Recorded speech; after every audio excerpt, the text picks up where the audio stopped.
Now here is a practical technique. The first thing you do, you must know exactly what you want in this world.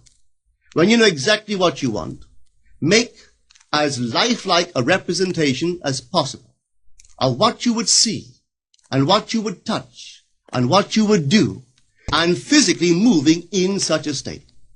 For example, suppose I wanted a home, but I had no money, but I still know what I want. Without taking anything into consideration, I would make as lifelike a representation of the home that I would like, with all the things in it that I would want. And then, this night, as I would go to bed, I would, in a drowsy, sleepy state, the state that borders upon sleep, I would imagine that I am actually in such a house, that were I to step off the bed, I would step upon the floor of that house. Were I to leave this room, I would enter the room that is adjacent to my imagined room in that house. And while I am touching the furniture and feeling it to be solidly real, and while I am moving from one room to the other in my imaginary house, I would go sound asleep in that state.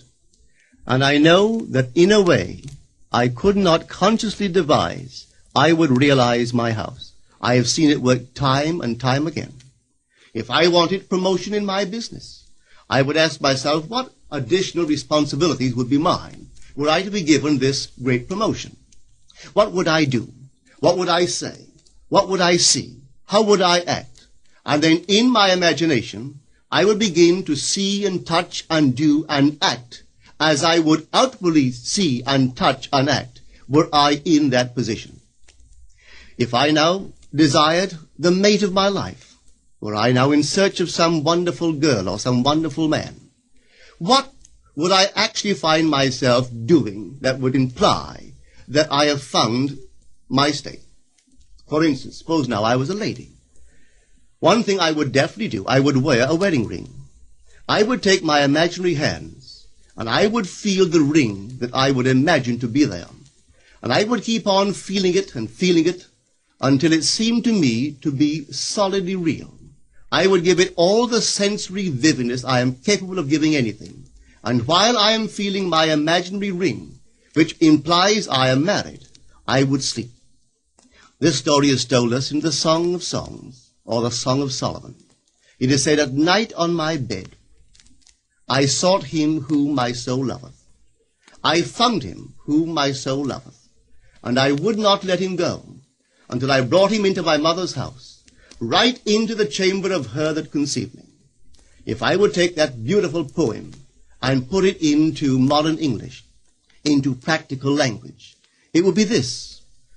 While sitting in my chair, I would feel myself right into the situation of my fulfilled desire. And having felt myself into that state, I would not let it go.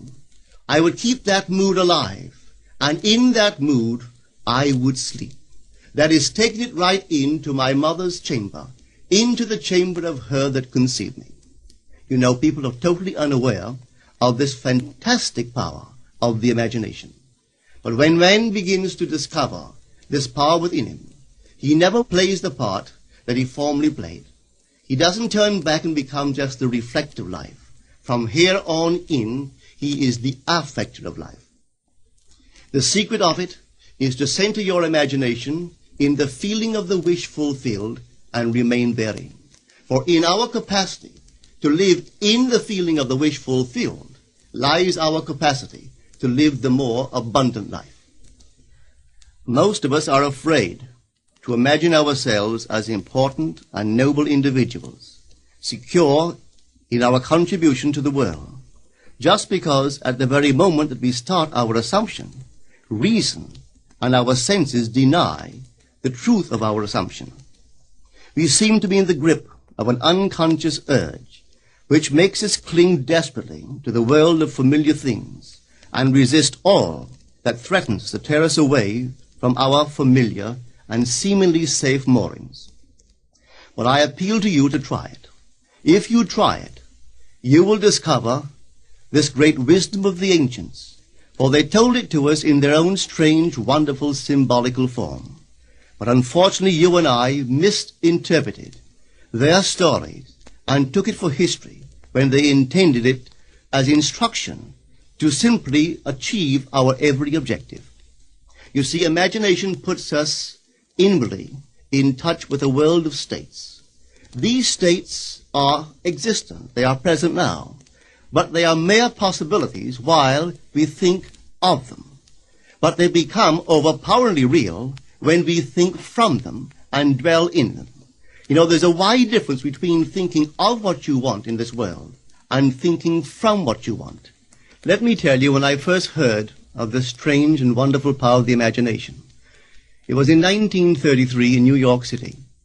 An old friend of mine taught it to me. He turned to the 14th of John, and this is what he read. In my Father's house are many mansions. If it were not so, I would have told you. I go to prepare a place for you. And if I go and prepare a place for you, I will come again and receive you unto myself, that where I am, there ye may be also. He explained to me that this central character of the Gospels was human imagination. That mansion was not a place in some heavenly house, but simply my desire. If I would make a living representation of the state desired, and then enter that state and abide in that state, I would realize it. At the time, I wanted to make a trip to the island of Barbados in the West Indies, but I had no money. He explained to me that if I would that night, as I slept in New York City, assume that I was sleeping in my earthly father's house in Barbados, and go sound asleep in that state, that I would realize my trip. Well, I took him at his word and tried it.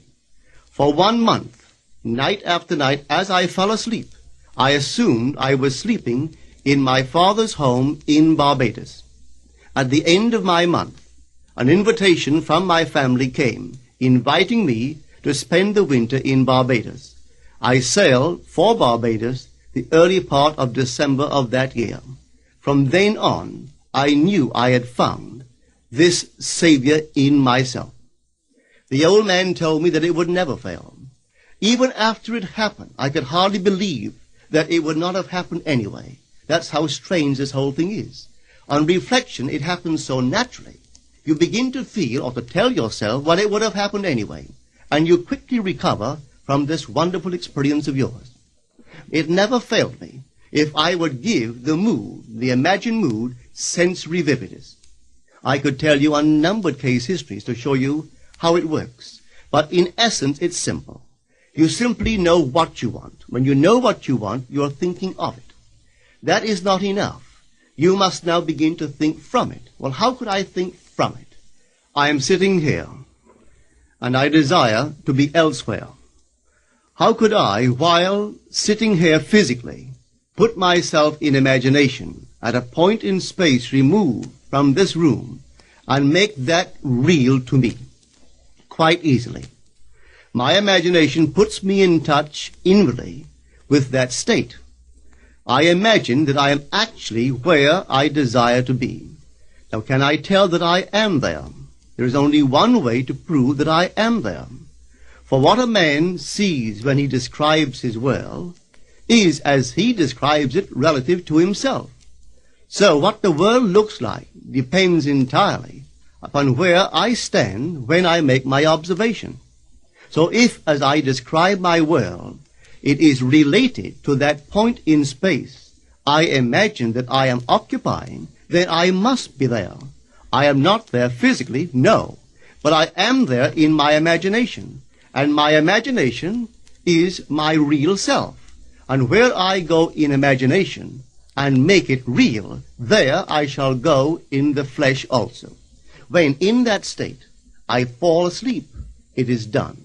I have never seen it fail. So this is the simple technique on how to use your imagination to realize your every objective.